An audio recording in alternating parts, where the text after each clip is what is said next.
Yang terakhir masuk surga. Pada hari kiamat kelak, ketika semua manusia telah selesai dihisap dan memasuki tempatnya masing-masing, di surga atau di neraka, Allah berkehendak untuk menyelamatkan para penghuni neraka yang pernah menyembah Allah, walau hanya sesaat. Allah memerintahkan beberapa malaikat, menjelajah neraka untuk menemukan mereka itu, yakni mereka yang masih tampak tersisa bekas-bekas sujud yang tidak terbakar api neraka. Dari bekas sujud yang tampak cukup besar dan sangat jelas, atau yang terlihat sangat kecil dan samar-samar. Ketika mereka semua itu ditemukan dan diangkat dari neraka, keadaan tubuhnya hitam terbakar seperti arang. Kemudian dituangkan kepada mereka maul hayah, air kehidupan, dan mereka tumbuh bagaikan tumbuhnya bibit tumbuhan di tanah bekas banjir, dalam keadaan segar dan sebaik-baiknya penampilan. Sekali lagi Allah memasang mizan timbangan amal, dan sebagian besar dari mereka dipersilahkan memasuki surga karena keburukan dan kejahatannya telah habis setelah dicuci di neraka. Tetapi tertinggal satu orang di antara surga dan neraka, walaupun keburukannya telah habis terbakar di neraka, tetapi sisa kebaikannya tidak cukup memberatkan mizan untuk bisa mengantarkannya ke surga.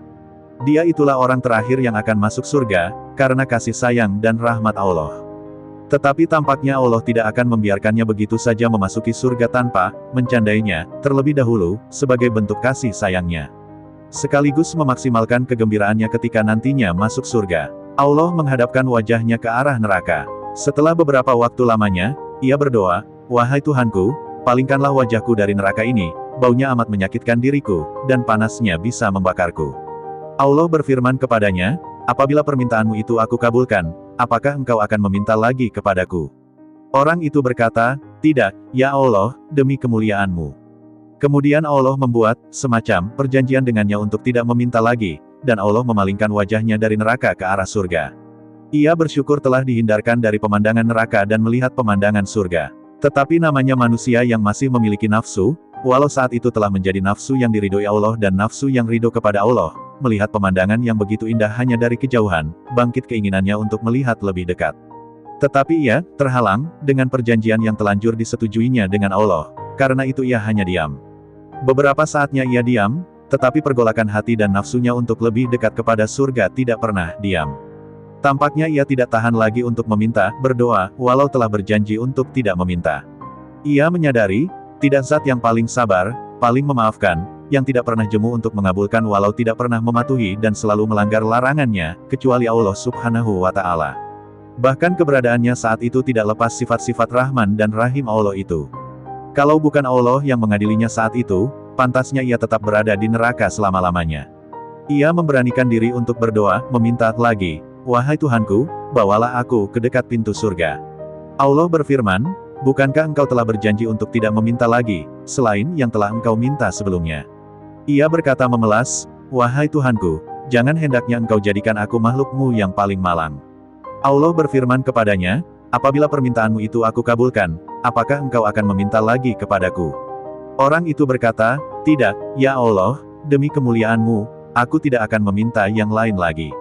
Kemudian Allah membuat semacam perjanjian lagi dengannya untuk tidak meminta yang lainnya lagi dan Allah mendekatkannya ke pintu surga. Ia sangat gembira dengan tempatnya tersebut. Keindahan surga, bunga-bunganya, kemewahan-kemewahannya, gemerlap-gemerlapnya, kesenangan-kesenangannya, bidadari-bidadarinya dan berbagai macam kenikmatan yang tidak pernah terbayangkan olehnya terpampang di depan matanya tanpa halangan.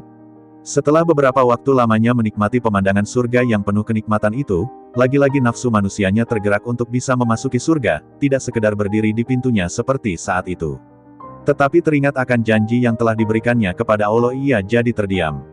Pergolakan nafsu dan hatinya makin menggelora, dan hal itu memang digerakkan oleh Allah, karena itu ia nekat untuk melanggar janjinya dan berkata, "Wahai Tuhanku, masukkanlah aku ke dalam surga." Allah berfirman kepadanya, "Sayang sekali, wahai anak Adam, alangkah hianatnya dirimu.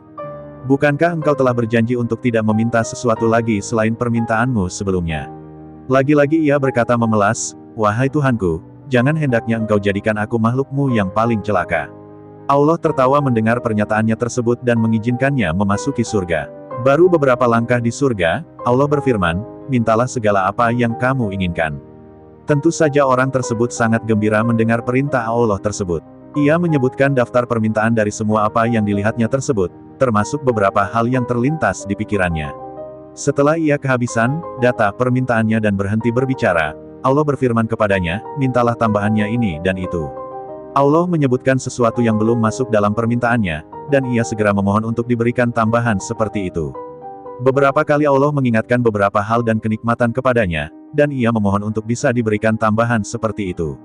Akhirnya Allah berfirman kepadanya, apakah engkau telah puas? Saya telah puas, ya Allah. Katanya, dan Allah subhanahu wa ta'ala menetapkan untuknya, bagimu, apa yang telah engkau minta itu semuanya, dan tambahannya sebanyak itu pula, artinya dilipatkan 2 kali dari daftar permintaannya. Dalam riwayat lainnya disebutkan, Allah berfirman kepadanya, bagimu, apa yang telah engkau minta itu semuanya, dan dilipat gandakan 10 kalinya.